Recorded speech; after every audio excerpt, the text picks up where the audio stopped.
Today on Bookshots, I'm with novelist Charlotte Wood, who's written a new collection of essays about her very intense relationship with food called Love and Hunger. It's a bit starched and a bit uptight, I think. And when I had a bunch of friends around to ask them about being a good host, they all said, for a start, don't call it a dinner party, because it doesn't create the sense of ease and warmth and, maybe it's just a little bit outdated. It's the kind of thing our parents did, I think. Whereas now we just say, come over for dinner, come for a meal or something, which it gets rid of a bit of the performance aspect, I think, of having people to your house to eat with you.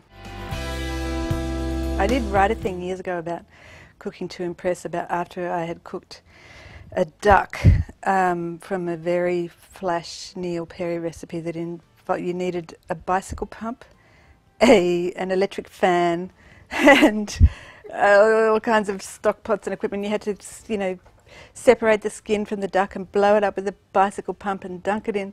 Anyway, it was amazing food, but it was such a palaver and a drama, and the food was never as good as it should be for that amount of work. I mean, it's restaurant food, it's really high-end restaurant food.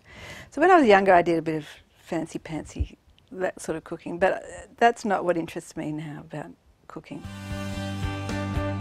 I asked about 65 people what they think is comfort food, and it was quite interesting that there was so much consensus, and it was soft food, it was hot, it was often, it was starchy food, so, mashed potato was a big one, pies and soft, spoonable kind of food, nursery food in some ways. I've got a new favourite. Well, my favourite comfort food used to be spaghetti bolognese, really long cooked spaghetti bolognese.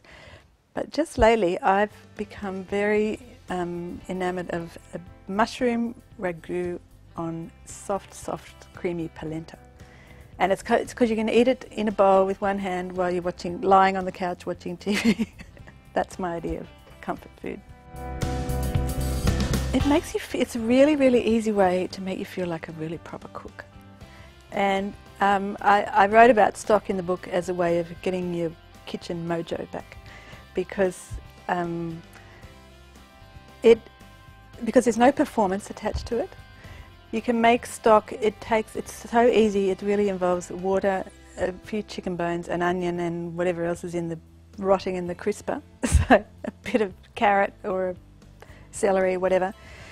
Chuck it in a big pot of water, put it on the simmer for a few hours, and it smells incredible, so you get a house full of cooking smells. You don't even have to make anything out of it, so you don't have to have people over. And when you've had those times where you just can't think how to cook, everyone loses their kitchen mojo now and again, I think, and it's sort of the idea of making a meal is just exhausting. Or you look at, and you've got all these recipe books and you look at them, and I think in the book I've said it's like looking at holiday brochures for a faraway, beautiful place that they look like a lovely place to visit, but you're not there yet.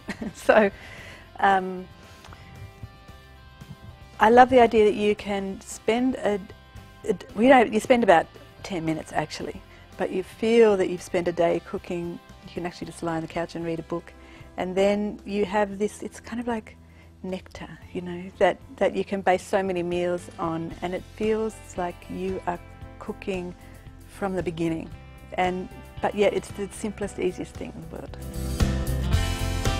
The cooks who I admire the most are the kind of people who use food as a way to connect with other people, and that's, I guess, for me, E.M. Forster's Only Connect. For me, that's what I love about cooking.